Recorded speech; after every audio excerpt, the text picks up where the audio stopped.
నమస్కారం, welcome to 108 news Telugu. నా పేరు గ్రేసీ. ముందుగా బులెటిన్ లో హెడ్లైన్స్. ఏపీలో పింఛన్ల పంపిణీ ప్రారంభం. ఇంటికెళ్లి పింఛన్ అందించిన సీఎం చంద్రబాబు. కొందరు నేతలు హిందుత్వవాదులుగా నటిస్తున్నారు. గోషామహల్ ఎమ్మెల్యే రాజాసింగ్ విమర్శలు. బంగాళాఖాతంలో అల్పపీడనం. తెలుగు రాష్ట్రాల్లో మరో 3 రోజులు భారీ వర్షాలు. నీకు టీఎంసీ అంటే ఏంటో తెలుసా అంటూ అంబటిపై అచ్చెన్నాయుడు ఫైర్. అన్నింట్లో దూరి అభాసు పాలవ్వకు అంటూ హితవు. మేం ఓడిపోయాం, మీరు మోసపోయారు. వైసీపీ మాజీ ఎమ్మెల్యే రాచమల్లు ఆసక్తికర వ్యాఖ్యలు. విద్యుత్ నిర్వహణ అదానీ కొద్దు. పాత బస్తీలో సిపిఎం ధర్నా. ఏపీలో నూతన ప్రభుత్వం ఏర్పడ్డాక తొలిసారి పింఛన్ల పంపిణీ ప్రారంభమైంది. రాష్ట్ర ముఖ్యమంత్రి నారా చంద్రబాబు నాయుడు ఎన్టీఆర్ భరోసా సామాజిక పింఛన్ల పంపిణీని సోమవారం ప్రారంభించారు. మంగళగిరి నియోజకవర్గంలోని పెనుమాకలో లబ్ధిదారుడి ఇంటికి వెళ్లి స్వయంగా తన చేతుల మీదుగా అందజేశారు. పెన్షన్ 4,000 రూపాయలతో పాటు ఏప్రిల్ నుంచి 3 నెలల పెంపు 3,000 రూపాయలతో కలిపి మొత్తం 7,000 రూపాయల నగదును అందజేశారు. రాష్ట్రంలో మొత్తం 65.18 లక్షల మంది లబ్ధిదారులకు పింఛన్లు పంపిణీ చేయనున్నారు. ప్రస్తుతం పలువురు రాజకీయవేత్తలు హిందుత్వవాదులుగా నటిస్తున్నారని బీజేపీ నేత గోషామహల్ ఎమ్మెల్యే టి రాజాసింగ్ అన్నారు. హిందూ జనజాగృతి సమితి ఆధ్వర్యంలో గోవాలో జరిగిన వైశ్విక్ హిందూ రాష్ట్ర మహోత్సవంలో ఆయన ప్రసంగించారు. ఈ సందర్భంగా రాజాసింగ్ మాట్లాడుతూ కొందరు నేతలు ఎన్నికైన తరువాత లౌకికవాదులుగా మారిపోతున్నారని అన్నారు. ఇలాంటి వారి బుజ్జగింపు రాజకీయాల కారణంగా హిందూ భారత్ అచేతనం అయిపోతున్నదన్నారు. హిందూ రాష్ట్రం కావాలని పార్లమెంట్లో నిర్భయంగా డిమాండ్ చేసే 50 మంది ఎంపీలను ఎన్నుకోవడం అత్యవసరమని అన్నారు. బంగాళాఖాతంలో అల్పపీడనం కొనసాగుతుందని వాతావరణ శాఖ తెలిపింది.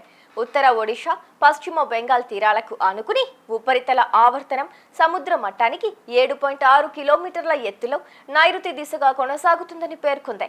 అల్పపీడనం ఉపరితల ఆవర్తనం ప్రభావంతో తెలుగు రాష్ట్రాల్లో మరో 3 రోజులు భారీ వర్షాలు పడే అవకాశం ఉందని అంచనా వేసింది. ఆదివారం భద్రాద్రి కొత్తగూడెం జిల్లా ముల్కపల్లెలో అత్యధికంగా 9.12 సెంటీమీటర్లు, భద్రాచలంలో 7.33 సెంటీమీటర్లు, జూలూరుపాడులో 6.26 సెంటీమీటర్లు, చంద్రగొండలో 6.15 సెంటీమీటర్లు, కొత్తగూడెంలో 5.57 సెంటీమీటర్లు, చుంచుపల్లిలో 5.32 సెంటీమీటర్లు, అశ్వాపురంలో 5.51 సెంటీమీటరు, కుమ్రంభీం ఆసిఫాబాద్ జిల్లా జైన్పూర్లో 5.74 సెంటీమీటర్లు, ఖమ్మం జిల్లా తిరుమలాయపాలెంలో 5.16 సెంటీమీటర్లు, ఆదిలాబాద్ జిల్లా ఉట్నూరులో 6.72 సెంటీమీటర్ల చొప్పున వర్షపాతం నమోదైంది. పోలవరం ప్రాజెక్టు గురించి చంద్రబాబుకు కూడా అర్థం కాలేదన్నమాట అంటూ వైసీపీ నేత మాజీ నీటిపారుదల శాఖ మంత్రి అంబటి రాంబాబు చేసిన వ్యాఖ్యలపై మంత్రి అచ్చెన్నాయుడు తీవ్ర స్థాయిలో స్పందించారు. అంబటి, నీకు చంద్రబాబు గారికి పోలిక అంటూ మండిపడ్డారు. అసలు నీకు టీఎంసీ అంటే ఏంటో తెలుసా? కాఫర్ డ్యాం ఎందుకు కడతారో తెలుసా?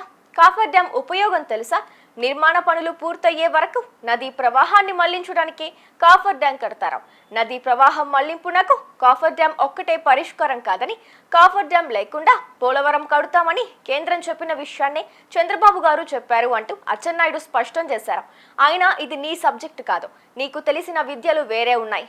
అన్నింట్లో దూరి అభాసు పాలవ్వకు, మళ్ళీ సంజన దగ్గరకు వెళ్లి తలంటు పోసుకోవాలి అంటూ సెటైర్లు వేశారు. పొద్దుటూరు మాజీ ఎమ్మెల్యే వైసీపీ నేత రాచమల్లు శివప్రసాద్ రెడ్డి ఆసక్తికర వ్యాఖ్యలు చేశారు. ప్రజలను ఉద్దేశించి మాట్లాడుతూ ఎన్నికల్లో మేము ఓడిపోయాం, మీరు మోసపోయారని పేర్కొన్నారు. ఓడిపోయిన వారి కంటే మోసపోయిన వారే ఎక్కువ దురదృష్టవంతులని వ్యాఖ్యానించారు. నేటి నుంచి 5 సంవత్సరాల పొడవునా ప్రతిరోజు మీరు దుఃఖిస్తూనే ఉంటారన్నారు. ఆశించిన లబ్ధి మీకు అందక ఇబ్బందులు పడుతూనే ఉంటారని అన్నారు. మీ తరపున రాష్ట్ర ప్రభుత్వం మీద మేము శాంతియుత పోరాటాలు కొనసాగిస్తూనే ఉంటామని పేర్కొన్నారు. ఎన్నికల్లో మేము ఓడిపోయినాం ప్రజలారా, ఎన్నికల్లో మేము ఓడిపోయినాం. మీకు ఒక్క విషయం అయితే చెప్పాలనుకున్నాను నేను. మేము ఓడిపోయినాము, మీరు మోసపోయినారు. మేము ఓడిపోయినాము, మీరు మోసపోయినారు. ఓడిపోయిన వారి కంటే మోసపోయిన వారే ఎక్కువ దురదృష్టవంతులు, దుఃఖిస్తారు. మీ పరిస్థితి అదే. 5 సంవత్సరాల పొడుగున, నేటి నుంచి 5 సంవత్సరాల పొడుగున మీరు మోసపోతూనే ఉంటారు, దుఃఖిస్తూనే ఉంటారు. ఆశించిన లబ్ధి మీకు అందక ఇబ్బందులు పడతానే ఉంటారు. మీ తరఫున మేము ప్రశ్నిస్తూనే ఉంటాం. మీ తరపున మేము రాష్ట్ర ప్రభుత్వం మీద శాంతియుతమైన పోరాటాలు కొనసాగిస్తూనే ఉంటాం. కనీసం మాకు ఓటు వేయలేకపోయినా పర్వాలే, మమ్మల్ని మీరు ఓడించినా పర్వాలే, మీ తరపున మేము నిజాయితీగా పోరాటం చేసే క్రమంలో నైతిక బలాన్ని మాకు అందించే ప్రయత్నం చేయమని, మీ మద్దతును మాకు ఈ పోరాటాలలో 5 సంవత్సరాల పొడుగునా మేము చేయబోయే పోరాటాలలో మీ మద్దతును మాకు ఇమ్మని చెప్పి మనస్ఫూర్తిగా విజ్ఞప్తి చేస్తూ ఉన్నాం. ఇది తొలి మోసం. చంద్రబాబు నాయుడు గారి కూటమి ప్రభుత్వం ఏర్పడిన తర్వాత ఇది మొదలైంది మోసం. దీనికంటే ముందు డిఎస్సి అన్నారు. ఎన్నికలలో గెలిచిన తర్వాత తొలి సంతకం డిఎస్సి అని చెప్పినారు. అంతకుముందు 6,000 ఉద్యోగాలకు జగన్మోహన్ రెడ్డి గారు అనుమతినిస్తే నియామకాలకు, చంద్రబాబు నాయుడు గారు వచ్చిన తర్వాత 10,000 ఉద్యోగాలకు సంతకం చేసినారు నియామకాలకు. మొత్తం కలిపితే 16,000 ఉద్యోగాలు.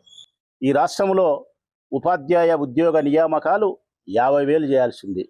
50,000 ఉద్యోగాల నియామకం చేయాల్సి ఉంటే 10,000 ఉద్యోగాలకు మాత్రమే ఆయన అనుమతిస్తూ ముఖ్యమంత్రి హోదాలో సైన్ చేసినారు. అంటే మిగతా 35,000 ఉద్యోగాలు ఎప్పుడు నియామకాలు చేస్తారు? మాట ఇచ్చిన ప్రకారం 50,000 ఉద్యోగ నియామకాలకు ఉత్తర్వులు ఇవ్వకుండా 16,000 ఉద్యోగాలకే మీరు అనుమతులు ఇవ్వడం అన్నది ఇక్కడ కూడా మళ్ళీ నిరుద్యోగ యువతను మోసం చేసినట్టే. మిమ్మల్ని నమ్మి ఓటేసినటువంటి నిరుద్యోగ యువతను మీరు మోసం చేసినట్టే. ఈ ప్రొద్దుటూరు నియోజకవర్గంలో ఉండే నిరుద్యోగులందరూ ఎక్కువ శాతం 80% తెలుగుదేశం పార్టీ అభ్యర్థికి ఓటేసినారు. మీ అభ్యర్థి యొక్క విజయానికి కారణమైనారు, నా ఓటమికి కారణమైనారు. అట్టి నిరుద్యోగ యువతను మళ్ళీ మీరు మోసం చేస్తూ ఉన్నారు. 50,000 ఉద్యోగాల నియామకాలకు ఉత్తర్వులు ఇవ్వకుండా 10,000 ఉద్యోగాలకు మాత్రమే సంతకం చేసి మరొక మోసం చేస్తూ ఉన్నారు. వాలంటీర్ వ్యవస్థను కొనసాగిస్తానని చెప్పి వారికి 10,000 రూపాయల వేతనాన్ని ఇస్తానని చెప్పి ఈ రోజుకి నెల రోజులు కావస్తూ ఉంటే 1వ తారీఖున పెన్షన్ పంపిణీ కార్యక్రమం వాలంటీర్ వ్యవస్థ ద్వారానే జరగాల్సిన ప్రక్రియ ఉంటే వారి ప్రధానమైన ఉద్యోగం కూడా అదే. వాలంటీర్ల యొక్క ప్రధానమైనటువంటి విధి కూడా పెన్షన్ల పంపిణీ కార్యక్రమం. ఆ పెన్షన్ల పంపిణీ కార్యక్రమం వారితో కాకుండా ఇతర ఉద్యోగస్తులతో పంపిణీ కార్యక్రమం మీరు చేస్తూ ఉన్నారు అంటే వాలంటీర్ వ్యవస్థకు మీరు మంగళం పాడినట్టే అని చెప్పి ప్రజలు అనుకుంటా ఉన్నారు. నిజంగా అదే కనుక జరిగితే ఆ వాలంటీర్ వ్యవస్థలో ఉండే కొన్ని లక్షల మంది చిన్న చితక కుటుంబాలకు సంబంధించిన యువతీ యువకులకు మీరు మోసం చేసినట్టే కాదు. ఈ విధంగా డిఎస్సి ద్వారా నిరుద్యోగ యువతకు మోసం చేసి, వాలంటీర్ వ్యవస్థకు మంగళం పాడి దానికి మోసం చేసి, ఈరోజు అత్యంత ఇబ్బందికరమైన పరిస్థితులు ఉండే దివ్యాంగులకు ఇచ్చిన మాటకు నిలబడకుండా 9,000 రూపాయలు ఎగరగొట్టి మోసం చేస్తున్నారంటే ఇది చాలా తీవ్రమైనటువంటి అన్యాయం. ఇక మోసం చేయడం ప్రారంభమైంది. మోసపోయే తంతు ప్రజలపైన ఉంది. ఇక ప్రజల పక్షాన పోరాటం కొనసాగించాల్సిన బాధ్యత మా పైన ఉంది. ఈ 5 ఏళ్ల పొడుగునా జరగబోయేది రాష్ట్రం లేదంటే బాబు గారు మోసం చేస్తారు, ప్రజలు మోసపోతూ ఉంటారు. వైఎస్ఆర్ కాంగ్రెస్ పార్టీ నాయకులు కార్యకర్తలు ప్రజల పక్షాన పోరాటాలు చేస్తారు.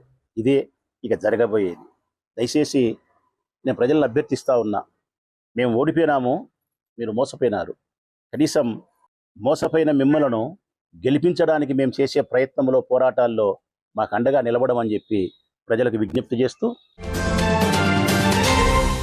హైదరాబాద్ పాత బస్తీ విద్యుత్ నిర్వహణను అదానీ కంపెనీకి ఇవ్వాలన్న ప్రభుత్వ నిర్ణయాన్ని తక్షణమే రద్దు చేయాలని సిపిఎం ఆధ్వర్యంలో సంతోష్ నగర్ చౌరస్తాలో ధర్నా నిర్వహించారు. ఈ సందర్భంగా సిపిఎం రాష్ట్ర నాయకులు ఈశ్వర్రావు మాట్లాడుతూ రాష్ట్రంలోని 9 విద్యుత్ సర్కిళ్లను మొదటి దశగా అదానీ కంపెనీకి అప్పగించాలని రాష్ట్ర కాంగ్రెస్ సర్కార్ ఒక నిర్ణయానికి వచ్చినట్లు కనిపిస్తుందన్నారు. సీఎం రేవంత్ రెడ్డి ఢిల్లీలో చేసిన ప్రకటన ద్వారా ప్రజలకు ప్రైవేటు కంపెనీలకు విద్యుత్ నిర్వహణ బాధ్యతలు అప్పగిస్తున్నట్లు తెలుస్తోంది. చూసారుగా, ఇవి ఇవాల్టి బులెటిన్ అప్డేట్స్. మరో బులెటిన్ మళ్ళీ ముందుకు వస్తాను. అంతవరకు కీప్ వాచింగ్ 108 న్యూస్ తెలుగు.